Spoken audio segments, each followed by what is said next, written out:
Warahmatullahi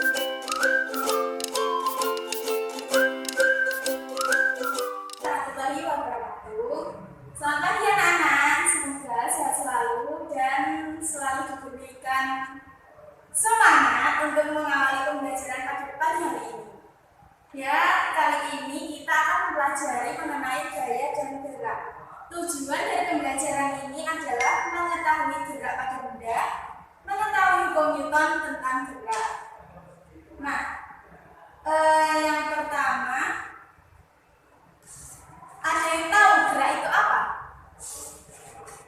Gerak yaitu perpindahan suatu benda dari kedudukan pertama ke kedudukan yang lain serta memiliki acuan. Contohnya seperti ini.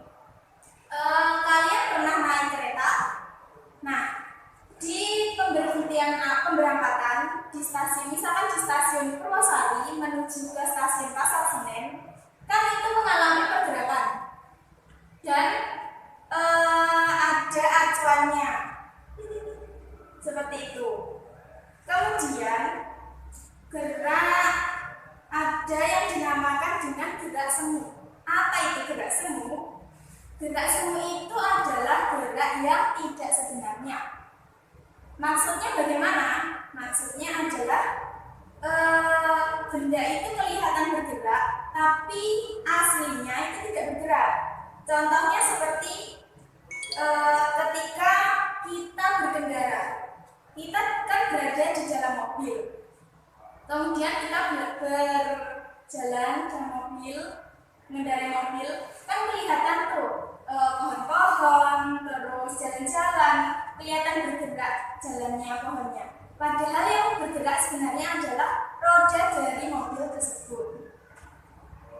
Kemudian selanjutnya ada gerak relatif atau kecepatan relatif, yaitu gerak suatu benda terhadap benda lain bagi benda lain. Selanjutnya ada gerak relatif. Gerak relatif ini berarti suatu benda relatif terhadap benda lain itu diam. Contohnya seperti ini, ada 3 buah benda. Nah, masing-masing dari ketiga benda ini mempunyai kecepatan yang berbeda-beda.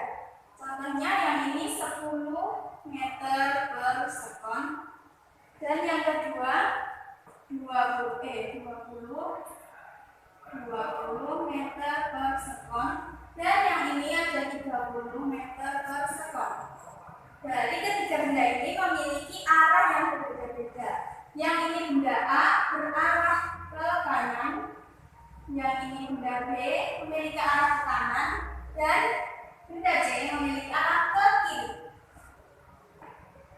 Kemudian jika diketahui benda ketiga benda tersebut, kalau kita akan menghitung kecepatan relatif dari benda A dilihat dari benda B, kecepatan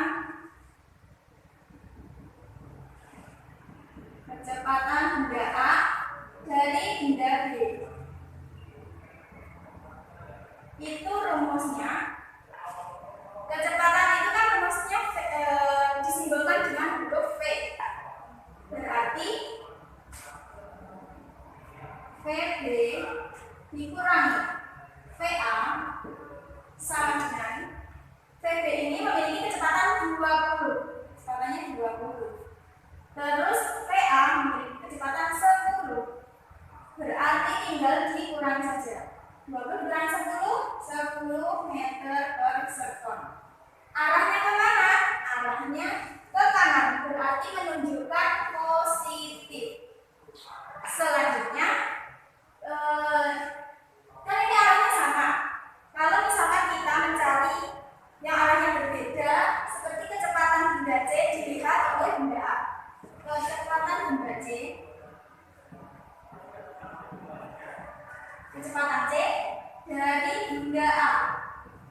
negatif ke kiri deh.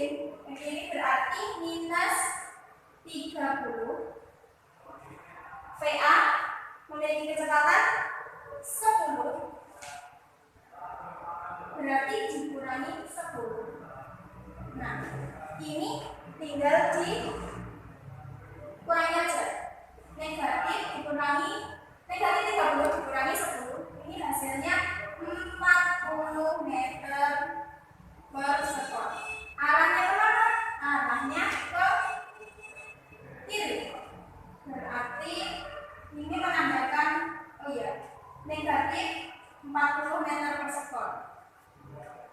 Seperti itu. Ada yang sudah paham sampai sini? Selanjutnya kita akan mempelajari mengenai perpindahan, jarak, kecepatan, dan kelajuan. Yang pertama, ada yang tahu apa itu perpindahan? Perpindahan itu merupakan perubahan posisi akhir suatu benda terhadap posisi awalnya. Misalkan posisi benda ini awalnya di sini, kemudian diberi gaya. Nah, sampai sini kan perpindahan dari sini menuju ke perpindahan yang akhir ini. Seperti itu. Kemudian ada yang tahu apa itu jarak? Nah, kalau jarak itu adalah lintasan yang telah dilalui dari benda yang awalnya di sini kemudian berpindah ke sini. Nah, sejauh ini lintasannya ini dinamakan dengan jarak. Kemudian ada yang tahu dengan apa itu kecepatan? Kecepatan itu adalah seberapa cepatnya benda yang awalnya tadi di sini kemudian pindah ke posisi ini. Nah, itu bisa dihitung dengan rumus. Kemudian ada kelajuan. Kalau kelajuan ini hampir sama dengan kecepatan, cuma bedanya kalau kelajuan itu adalah seberapa cepatnya sebuah benda menempuh suatu lintasan. Jadi perpindahan, jarak, kecepatan serta kelajuan tadi memiliki rumus-rumus seperti berikut. Perpindahan itu misalkan saya mempunyai benda yang ada di titik A di sini. Kemudian benda ini melewati jalan sepanjang ini ke titik B dulu.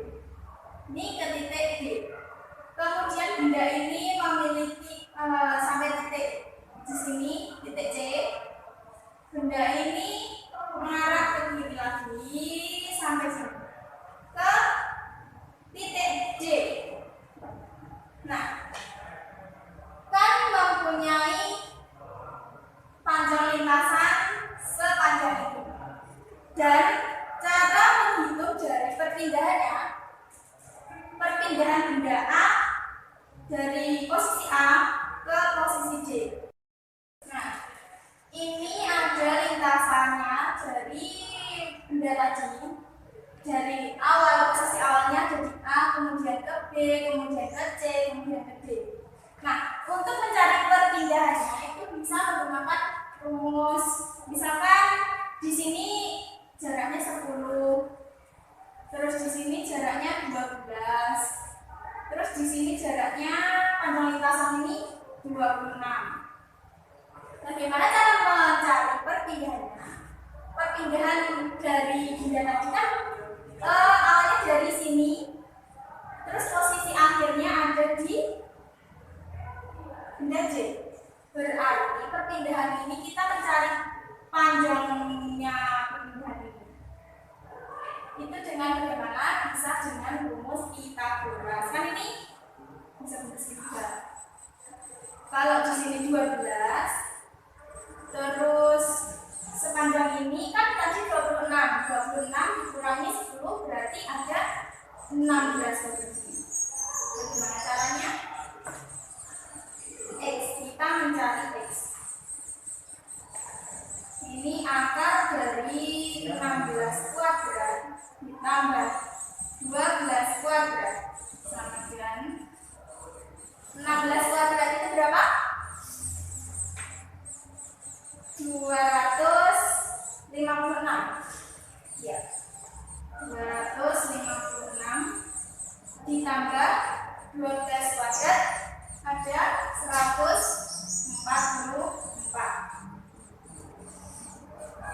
Kemudian dijumlahkan. Kemudian tinggal dijumlahkan. Hasilnya berapa? 6, 4, 10 tambah 1, 9, 10 2 tambah 1, 3 tambah 1 lagi 4.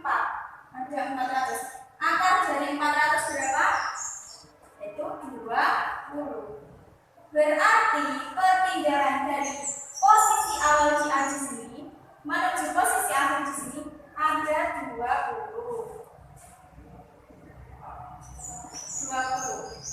Kemudian berapa untuk jaraknya? Nah, jarak di sini bisa kita hitung. Jarak dari posisi awalnya di A sampai posisi di D ini tinggal kita jumlahkan saja. Dari A menuju ke B ini ada 10. Kemudian dari B ke C ini ada 12.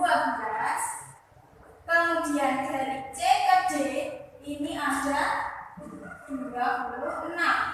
Nah, sudah, tinggal kita jumlahkan saja. 0 tambah 2 tambah 6, 8.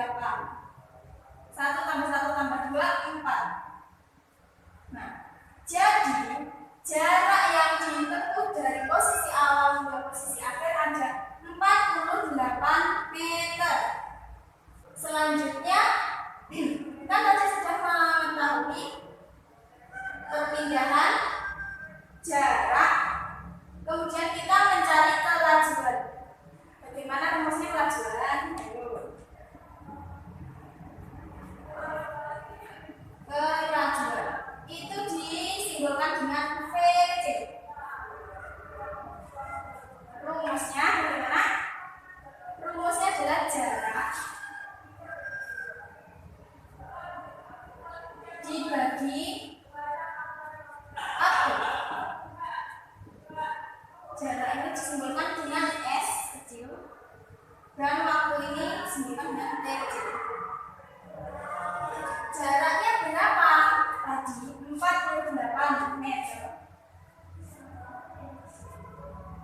Waktunya, misalkan posisi benda tadi memiliki jarak 20 meter per second. Berarti tinggal dimasukkan saja. Jaraknya 48 dibagi 20 sama dengan 48 dibagi 20 berapa? 2,4 meter per second. Sampai sini paham? Kemudian sudah mencari perpindahan jarak kelajuan. Selanjutnya kita mencari kecepatan. Nah, bedanya kalau kelajuan tadi disimbolkan dengan V kecil, kecepatan ini disimbolkan dengan V besar. V. Rumusnya adalah perpindahan dibagi dengan waktu. Perpindahan dibagi dengan waktu sama dengan perpindahannya tadi berapa? 20 meter. Ini satuannya meter. Waktunya berapa? Waktunya tadi kan 20 detik. 20 kemudian dibagi 20. Kecepatannya berapa berarti? Kecepatannya